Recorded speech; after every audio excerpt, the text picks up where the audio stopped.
Perkenalkan, nama saya dari Muhammad Irfan dengan beserta dua rekan saya, Randit dan juga Dinda dari perwakilan mahasiswa yang PLP di SMP 22 Semarang. Langsung saja ke pertanyaannya, Pak. Yang pertama ini mengenai iklim sekolah saat pembelajaran online, Pak. Jadi kita ini kan sedang menghadapi pandemi COVID-19, Pak. Apa sih, Pak, perbedaan yang sangat dirasakan antara pembelajaran offline dan online? Baik, kalau offline kan jelas ya. Kalau offline kan kita bisa langsung ketemu dengan siswa. Kalau online kan kita tidak langsung karena pakai media. Nah, ketika tatap muka dengan tidak tatap muka pasti ada perbedaan yang nyata. Secara psikologis juga tidak, hubungannya itu jauh ada jarak ya antara guru dengan siswa meskipun komunikasinya berjalan.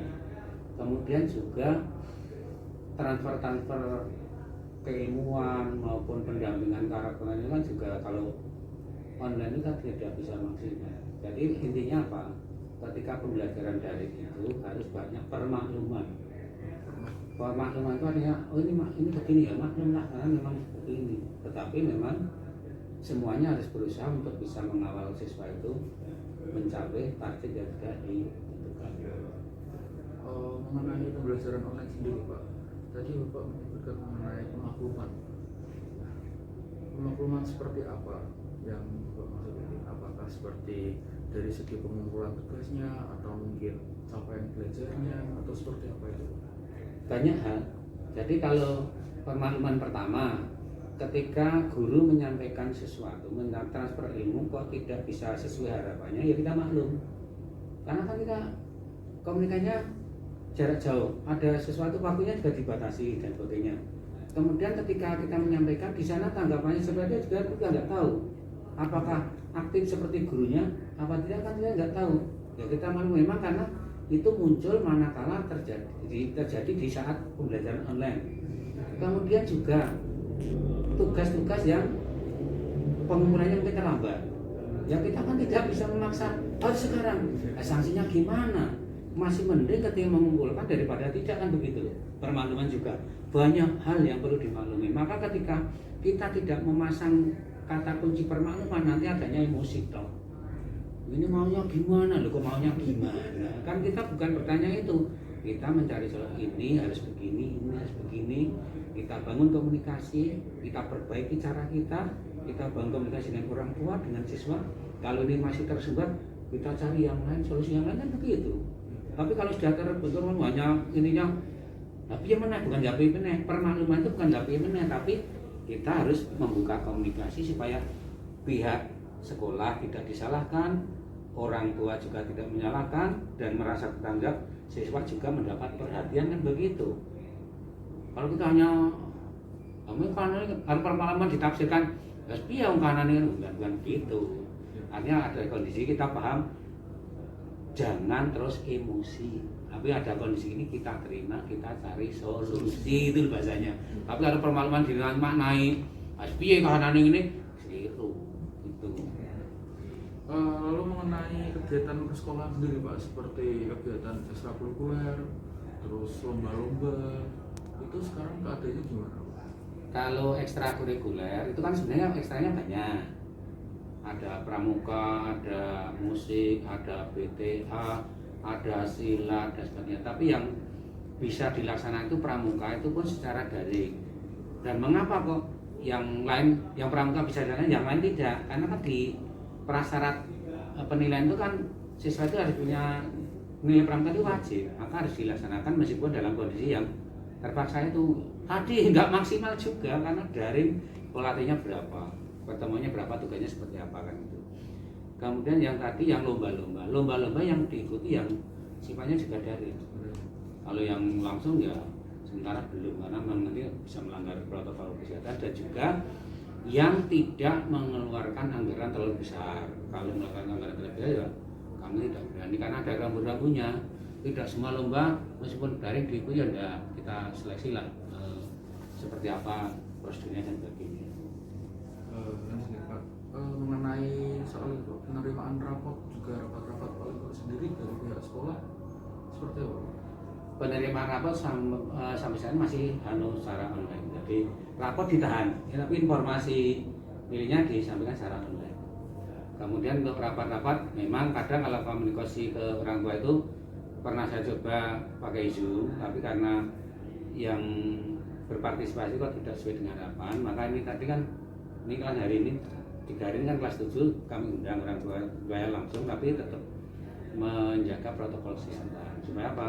Satu, informasi saya itu sampai ada jalan yang lebih, nanti ketika saya undang itu ketemunya tidak hanya saya, ketemunya bisa dengan wali kelas, dengan guru yang lain. Informasi itu bisa, kalau tadinya hanya dengan saya, bisa kemana-mana, itu bisa solusi-solusi tertangani. Lanjut Pak, mengenai ini sendiri Pak, masalah kan ini sekarang juga online, pastinya kan tertutup banyak sekali masalah. Ada masalah dengan guru, mungkin itu mengenai apa, dengan staf-staf dari sekolah, itu seperti apa masalah yang sering terjadi? Kalau dengan staf itu kan ya hanya masalah koordinasi secara langsungnya kan agak sulit karena ada WA, dan bahkan yang paling besar kan WA-nya. Tapi kalau hanya itu masih bisa diatasi karena memang ada media WA ya, kami kan. Yang menjadi masalah serius itu justru bukan di situ, tapi justru di KBM-nya itu, ketika banyak keluhan yang munculnya bukan dari guru juga ada, dari murid juga ada. Murid kebanyakan yang itu ketika Zoom hadir baru menampakkan wajah, itu satu. Hadir tapi tidak menampakkan wajah, itu yang kedua. Yang ketiga tidak hadirin malah itu. Dan presentasinya kan saya sering tanya itu apa ya, jauh dari 100%. Ini yang menjadi kendala. Dan untuk komunikasi kepada orang tua juga agak sulit juga, karena kan menghadirkan kan jatuh butuh waktu, melihat kesibukan sekolah di sana, petugasnya dan sebagainya. Ini yang menjadi sama ini yang menjadi masalah. Lalu dari pihak sekolah sendiri atau dari Bapak, apakah mungkin memiliki solusi atas itu? Makanya tadi kan saya undang orang tua itu, saya menyampaikan bahwa ketika masa seperti ini, wali kelas itu menjadi kunci untuk menjembatani antara orang tua dengan sekolah. Karena di wali kelas itu kan membuat grup paguyuban. Nah, permasalahan-permasalahan yang terkait dengan siswa atau unek-unek orang tua itu disampaikan lewat wali kelas, boleh lewat grup, boleh jabri kan gitu. Nah, oleh wali kelas akan ditampung, kemudian disampaikan kepada sekolah. Sekolah akan mencari, bukan setting goalnya bukan saya. Di sini kan ada tim. Kalau ada masalah kita diskusikan ini solusinya seperti apa. Dengan nanti kalau kok tidak ada solusi sekolah, ya kita undang orang tua, kita ada diskusi. Kalau nanti kalau di situ tidak memunculkan apa, timbul pemecahan, ya kita cari solusi lain kan gitu kan. Masih ada banyak lembaga yang bisa membantu, apa itu dinas pendidikan atau yang lain kan masih ada gitu. Tapi insya Allah selama sudah ketemu antara sekolah dengan orang tua itu clear masalah.